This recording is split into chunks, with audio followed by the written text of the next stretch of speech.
चलिए दोस्तों, बात करते हैं गुजरात टाइटंस और दिल्ली कैपिटल्स के बीच खेले जाने वाले मैच की।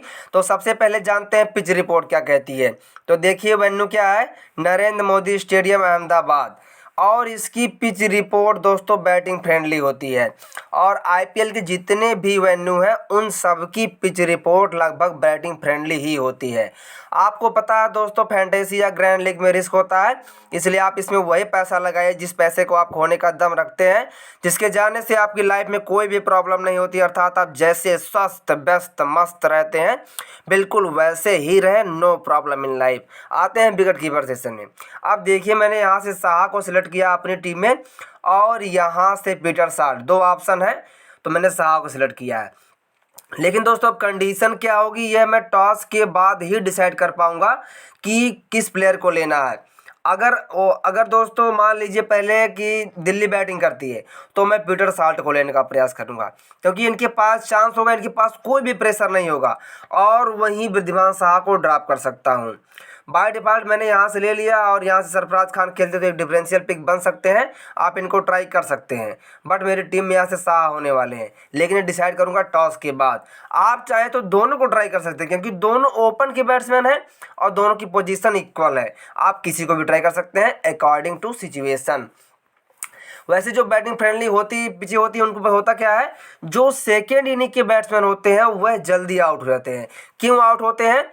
जो शुरुआत के 6 ओवर होते हैं, पावर प्ले का ओवर होता है, उसका नाम होता है पावर प्ले।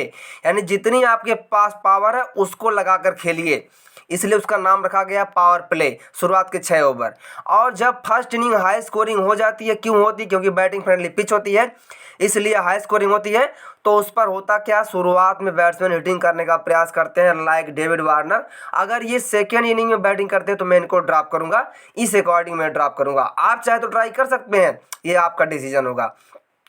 तो वहाँ विकेट गिरते हैं और डेविड वार्नर के आउट होने से सेलेक्टिंग परसेंट आपको पता है 87% है और इनके पास सिर्फ एक चांस है। अगर ये एक बार आउट हो गए तो इनका काम, यानी पॉइंट, ये इसके बाद पॉइंट देने का काम इनका समाप्त हो जाएगा, ये पॉइंट नहीं दे पाएंगे। और वहीं अगर मान लीजिए गुजरात टाइटंस सेकंड में बैटिंग करती है तो मैं गिल को ड्रॉप करने की सोचूंगा। मैं बैट्समैन को क्यों ड्रॉप करता हूं, मैं बैट्समैन पर क्यों रिस्क लेता हूं? क्योंकि बैट्समैन के पास एक चांस होता है और दोबारा उन्हें पॉइंट देने का मौका नहीं मिलेगा यदि वह जल्दी आउट हो गए तो। एक बैट्समैन अगर 25 रन बनाकर आउट होता है तब भी वह ड्रीम टीम में उसके आने के चांसेस बिल्कुल ना के बराबर होते हैं। और हमें सिर्फ ड्रीम टीम से मतलब है दोस्तों, हमें ड्रीम टीम चाहिए और वो भी एक दिन। तो बाय डिफ़ॉल्ट मैंने गिल को ड्रॉप कर लिया। आपको पता चल गया बैट्समैन सेशन क्या होता है, रिस्क लेने वाला सेशन होता है। मिलर को मैंने क्यों रखा, क्योंकि ये गेम फिनिशर है, खासकर ये सेकेंड इनिंग में काम आएंगे जब विकेट गिरते हैं तब। मनीष पांडे मेरी पहली ग्रैंड लीग पिक होते हैं अगर ये खेलते हैं तो। और यहाँ से देखिए अभिनव मनोहर, राहुल तेवतिया या रिपल पटेल, ये ऑलराउंडर है, प्रियम गर्ग, ये सभी ऑलराउंडर है दोस्तों। ये तो गेम फिनिशर अभिनव मनोहर, बाकी राहुल तेवतिया और यहाँ से रिपल पटेल और यहाँ से प्रियम गर्ग, सभी ऑलराउंडर है।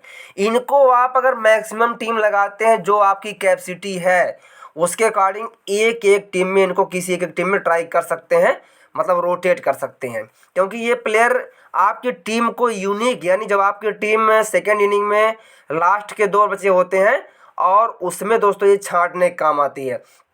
सपोज करिए कि यहाँ से गिल ने पहली गेंद पर आउट हो गए तो क्या हुआ, और अभिनव मनोहर या फिर राहुल तेवतिया आकर 25 पॉइंट 2-3 छक्के मारकर चले गए तो ये उनको रिप्लेस कर सकते हैं। इस तरह से ये रिप्लेस करने के काम आते हैं। लेकिन रिप्लेस की आपको एक लिस्ट बनानी चाहिए, कौन सा प्लेयर किसको रिप्लेस कर सकता है, उसके लिए आप चांस देखिए, टॉस देखिए और जो आपकी स्ट्रेटजी कहती है, आपका माइंड कहता है, उसको माइंड में रखिए। तो यहाँ से मनीष पांडे मेरी टीम में होने वाले हैं।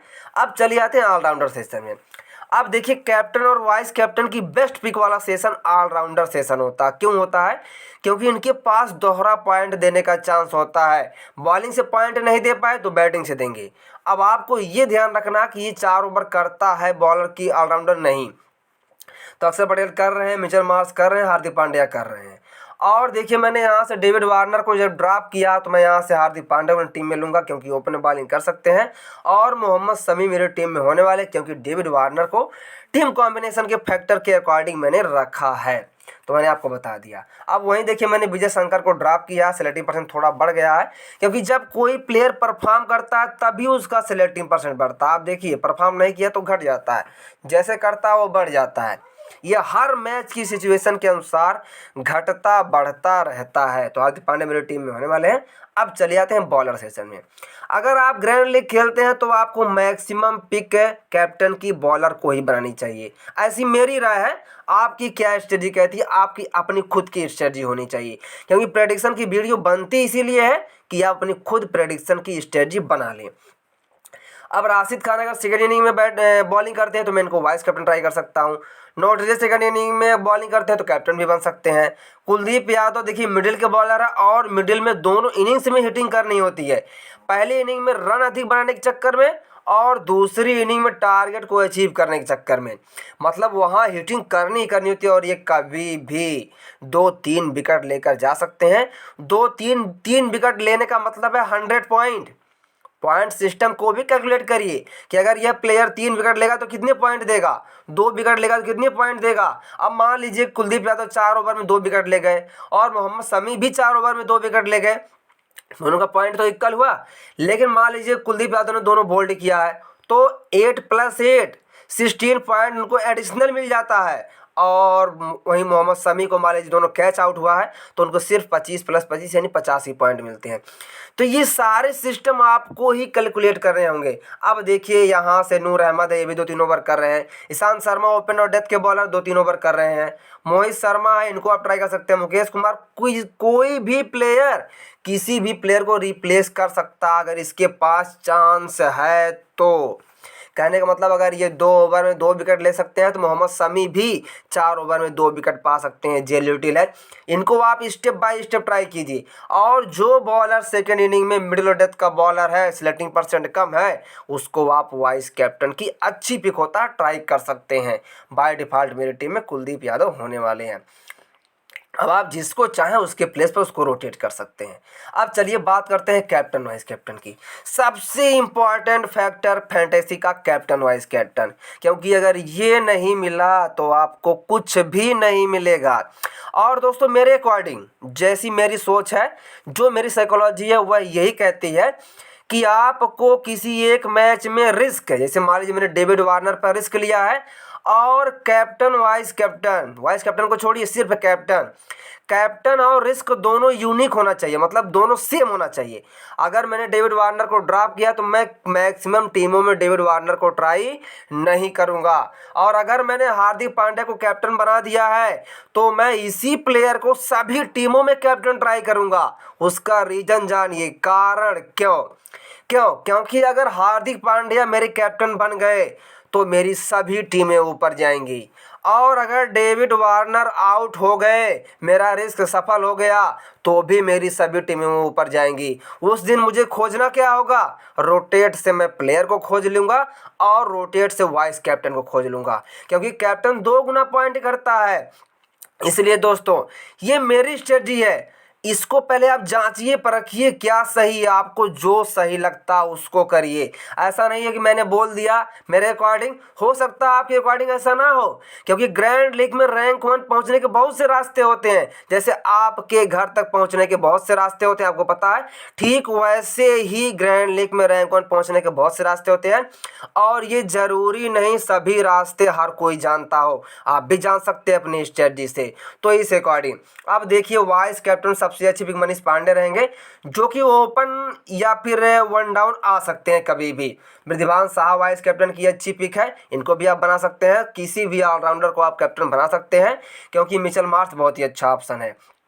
और यहाँ से राशिद खान, अगर सेकेंड इनिंग में कुलदीप यादव बॉलिंग करते हैं तो आप इनको वाइस कैप्टन ट्राई कर सकते हैं। रिस्क में कैप्टन भी ट्राई कर सकते हैं, अच्छा ऑप्शन। राशिद खान किसी भी कंडीशन में वाइस कैप्टन की पिक होनी चाहिए। लेकिन कैप्टन वाइस कैप्टन चुनते वक्त आप बहुत ही ध्यान रखिए, कुछ अपनी स्ट्रेटजी जरूर बनाइए। अगर मुझे कैप्टन वाइस कैप्टन ट्राई करना हो तो मैं हार्दिक पांड्या और मिचेल मार्श दोनों बैटिंग बॉलिंग कर रहे हैं और दोनों का पोजीशन लगभग इक्वल, 1 डाउन आ सकते हैं और अच्छी खासी हिटिंग कर सकते हैं। तो आशा करता हूँ ये वीडियो आपको ज़रूर पसंद आई होगी। और वीडियो आपको पसंद आती है दोस्तों, देखिए मैं सीधी बात बोलूँ तो सब्सक्राइब करना या ना करना आपकी मर्जी है, वीडियो को लाइक करना या ना करना आपकी मर्जी है। आप वीडियो को लाइक करते हैं तो आपको अच्छा लगता है दोस्तों, वो डिसीजन मेरा बिल्कुल भी नहीं है। इसलिए उस डिसीजन को आप स्वयं लीजिए। पसंद आती है तो लाइक करिए। अगर आपको लगता है चैनल आप कुछ यूनिक करता है या आपके लिए यूनिक करने का प्रयास करता है तो उसको आप सब्सक्राइब करके सपोर्ट कर सकते हैं। मर्जी आपकी है। मिलता हूँ नेक्स्ट वीडियो में, तब तक के लिए बाय दोस्तों।